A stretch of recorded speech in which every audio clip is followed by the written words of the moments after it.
En van het pompenblad uit de Westerreen kwam vreed sjongend oer de vlier in verzorgingshuis Bruggelenkamp. Vanwege Sint Maarten.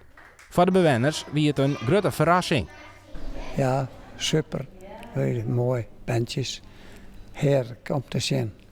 Ja, maar wat vinden die bandjes dan iets? Ik heb vroeger ook heel iets geweest. Ja, maar dat lang niet, hè? Dat mag je al brengen. Maar het is mooi.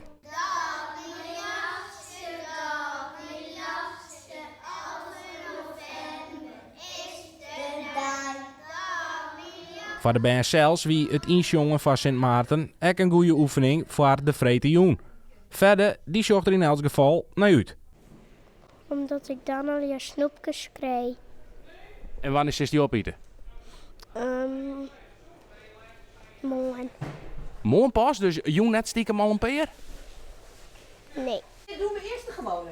Sint Maarten, de koeien hebben staarten, de meisjes hebben rokjes aan, daar komt Sint Martinus aan. Oefen je. Krijg zo. Nou ja, zoals ik al zei, mijn collega heeft dat heel goed met ze geoefend. Maar ik moet ook zeggen, de kinderen hebben thuis ook heel veel geoefend met heit en mem. Dus ik kan de credit eigenlijk niet hebben, want we hebben vanmorgen even alles herhaald.